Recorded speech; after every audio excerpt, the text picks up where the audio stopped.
selon saint Jean. Après l'avoir entendu, beaucoup de ses disciples dirent : « Elle est dure, cette parole.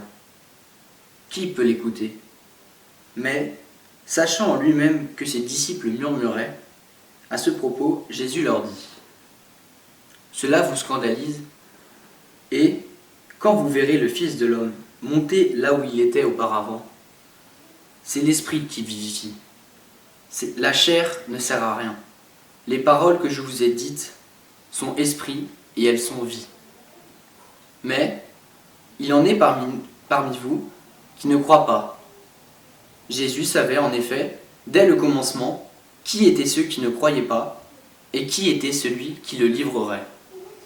Et il disait : « Voilà pourquoi je vous ai dit que nul ne peut venir à moi, si cela ne lui est pas donné par le Père. » Dès lors, beaucoup de ses disciples se retirèrent et ils n'allaient plus avec lui. Jésus dit alors aux 12 : « Voulez-vous partir, vous aussi ?» Simon-Pierre lui répondit : « Seigneur, à qui irons-nous ? Tu es la parole de la vie éternelle. Nous croyons et nous avons reconnu que tu es le Saint Dieu. »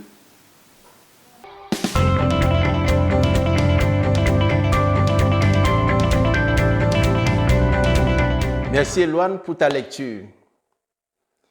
Il est évident que le discours de Jésus sur le pain de vie était d'accès très difficile pour ses auditeurs. Jésus a longuement parlé de distribuer et de manger sa chair à des personnes dont la compréhension n'allait pas au-delà de l'intelligence. Comme mon Père qui est vivant m'a envoyé, dit Jésus, et que moi je vis par mon Père, de même celui qui me mange vivra aussi par moi. Convaincu que le Seigneur tenait des propos irrationnels, ils se demandaient en eux-mêmes : mais qui peut l'écouter ? D'ailleurs, si les disciples du Seigneur ont du mal avec le discours du Maître, qu'en sera-t-il de ses contradicteurs ? Si l'on prend les paroles de Jésus dans un sens purement charnel, il devient difficile d'en tirer utilité. D'ailleurs, entendre ces paroles dans un sens charnel, c'est précisément se limiter à ce qui frappe les yeux sans aller au-delà. Ce n'est pas de cette manière qu'on entre dans le mystère. Les mystères sont accessibles par les yeux intérieurs et les oreilles spirituelles. Le doute émis par les contradicteurs de Jésus est la preuve même qu'ils ne sont pas allés au-delà du sens charnel, d'où justement leur étonnement. Comment pourrait-il nous donner sa chair à manger ? Et peut-être aussi ce que leur propose leur intelligence. Sans aucun doute, il nous la donne dans la mesure où il déclare que la chair ne sert à rien. Sachant que son discours était au-dessus de l'intelligence de ses détracteurs, qui s'en indignaient et partaient, entraînant avec eux des esprits faibles, Jésus pose cette question capitale à ses amis. Et vous, voulez-vous vous en aller ? On pourrait voir dans cette question de Jésus Dieu qui réitère la liberté de l'homme et qui montre qu'il n'apprécie point qu'un certain sentiment de pudeur le retienne à sa suite.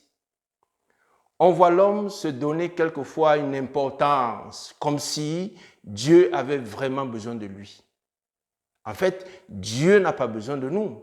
Au contraire, c'est nous qui avons besoin de Dieu. D'où la réponse de Simon-Pierre. Seigneur, à qui irions-nous ? Et voici comment saint Augustin comprend cette réponse de Simon-Pierre. Nous avons cru pour connaître, car si nous avions voulu connaître avant de croire, nous n'aurions été capables ni de connaître, ni de croire.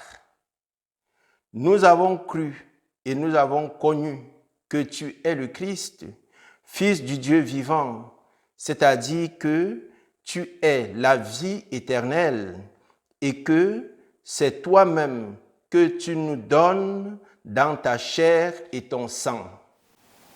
Après la lecture de cet évangile, nous pouvons nous poser la question, si Jésus savait qui allait le trahir dès le commencement, pourquoi l'a-t-il choisi comme disciple?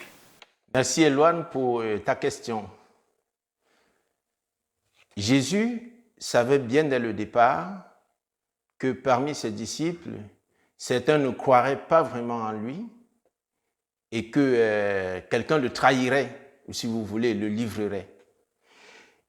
Il savait que Judas allait le livrer.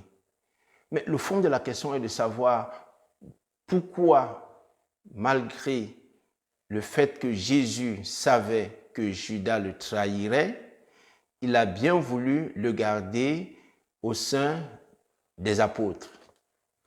Eh bien, pour répondre à cette question, je vais prendre un argument anthropologique.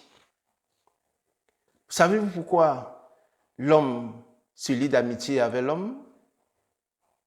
L'homme se lie d'amitié avec l'homme parce qu'il a besoin que celui avec qui il se lie d'amitié l'aide à vivre. Par contre, Dieu se lie d'amitié avec l'homme pour pouvoir l'aider à surmonter les difficultés de son existence et à lui ouvrir les portes du bonheur éternel.